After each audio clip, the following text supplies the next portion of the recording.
रब्बी इश्रह ली सदरी वयस्सिर ली अमरी वहलुल उक़दतम मिन लिसानी यफ़क़हू क़ौली रब्बी ज़िदनी इल्मा रब्बी ज़िदनी इल्मा रब्बी ज़िदनी इल्मा। Welcome to medico 360। आज बेसिकली जो टॉपिक है गाइडलाइन का वो एंडोक्राइनोलॉजी है।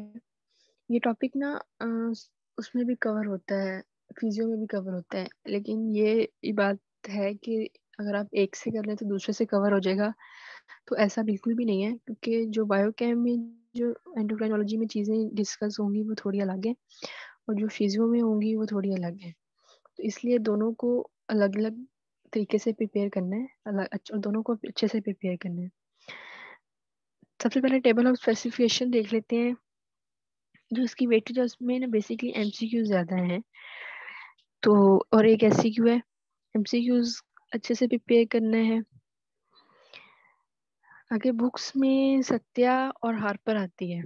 सत्या का एक चैप्टर है, चैप्टर नंबर 19, वो कवर करते हैं, और हार्पर का भी एक ही चैप्टर 41, उसको करने से जो है वो ये जो टॉपिक है ये कवर हो जाते हैं। ये उससे फिजियो से अलग है, तो इसको उस एंगल से भी डिफरेंट तरीके से पढ़ते होते हैं। सत्या में जो है वो ये है कि चैप्टर नंबर 19 की जो इम्पोर्टेंट मार्किंग है उसमें आता है ग्लाइकोप्रोटीन्स, वो अच्छे से पढ़ने हैं। इसके अलावा पीओएमसी फैमिली, ये इम्पोर्टेंट है। ये क्वेश्चन अक्सर आया होता है यूट्यूब फैमिली में, किसी एक फैमिली का पूछ लेते हैं। अगर किसी एक का ना पूछें तो इनका बेसिक पूछ के सब फैमिलीज के नेम पूछ लेते हैं, लेकिन मतलब मर्जी है, फैमिलीज इम्पोर्टेंट है, ये अच्छे से करनी है। नेक्स्ट आता है synthesis of thyroid hormone and related diseases. ये इम्पोर्टेंट है। एक मतलब जितने भी हार्मोन्स डिस्कस किए गए हैं ना इस चैप्टर में, उसमें सबसे ज्यादा इम्पोर्टेंट जो थायराइड हार्मोन है और इसकी डिजीजेस जो है वो ईक्यू है, अक्सर ही पूछे जाते हैं। आगे है glucocorticoid function, synthesis and it's disease. ये भी वही हार्मोन है, तो उसकी भी डिजीज इम्पोर्टेंट है। नेक्स्ट है insulin synthesis and DM. Diabetes mellitus basically को डिस्कस किया जाएगा कि इंसुलिन की सिंथेसिस ना हो, मतलब कंट्रोल्ड फॉर्म में नहीं है, तो क्या कैसे डायबिटीज मेलेटस होता है और वो किस तरह से इफेक्ट करता है हमारी बॉडी को, ये भी इम्पोर्टेंट यूक्यू है। उसके बाद सीए रेगुलेटिंग हार्मोन्स, कैल्शियम को कौन कौन से हार्मोन रेगुलेट करते हैं, वो रेगुलेशन उसकी डिस्टर्ब होती है तो कौन कौन सी डिजीज होती हैं। बेसिकली वो हार्मोन नहीं होगा तो कैल्शियम नहीं होगा तो हमारी बॉडी में क्या इफेक्ट होगा, ये क्वेश्चन है इम्पोर्टेंट। क्योंकि ये जो चैप्टर है ना एंडोक्राइनोलॉजी का, इसमें सारे के सारे हार्मोन डिस्कस किए गए हैं।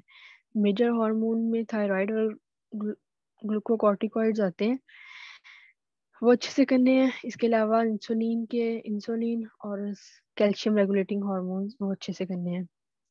अगर हम हार्पर पे आते हैं कि हार्पर में क्या क्या करना है, तो उसका एक चैप्टर पहले भी मेंशन किया है, चैप्टर नंबर 41 है, वो अच्छे से करने हैं।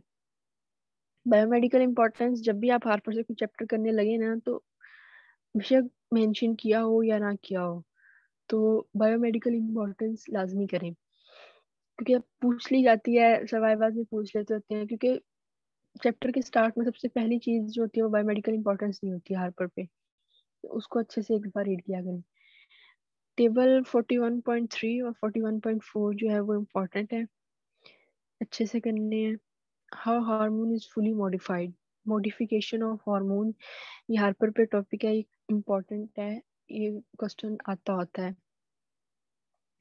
एक एंजाइम बेसिकली उस पे यह है कि सारे एंजाइम्स की मॉडिफिकेशन दी हुई है एक जनरल फॉर्म में करके, लेकिन जो क्वेश्चन पूछ सकते हैं वो स्पेसिफिकली किसी एक का भी पूछ सकते हैं, लेकिन वो मैटर नहीं करता, क्योंकि वो जो जैसे सबकी हो रही है वैसे ही हो रही है, एंड पे आके जो स्टेप्स है ना वो चेंज होते हैं थोड़े बहुत, पर वो इतना नहीं होता।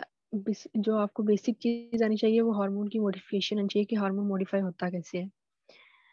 नेक्स्ट जो फिगर है 41.5 और 41.6, ये काफी इंपॉर्टेंट है।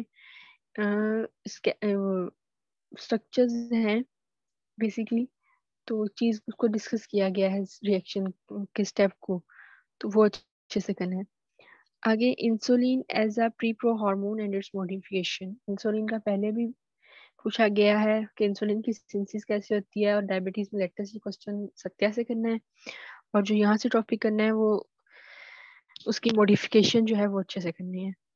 यही है, एंडोक्राइनोलॉजी में इतना कोई खास है नहीं। एमसीक्यूज जो होते हैं वो ज़्यादा आते हैं, तो एमसीक्यूज के लिहाज से इस चैप्टर को ज़्यादा अच्छे से प्रिपेयर करना है। 8 एमसीक्यूज हैं और किसी में इतने एमसीक्यूज नहीं है जितना इस एंडोक्राइनोलॉजी के एमसीक्यूज हैं। तो अच्छे से इसको प्रिपेयर करें, इजीली इंशाल्लाह हो जाएगा। बाकी इसके अलावा अगर आपकी कोई भी क्यूरी हो तो आप यूट्यूब पे, फेसबुक पे या व्हाट्सएप ग्रुप्स में कहीं भी आप हमसे पूछ सकते हैं। जज़ाकल्लाह।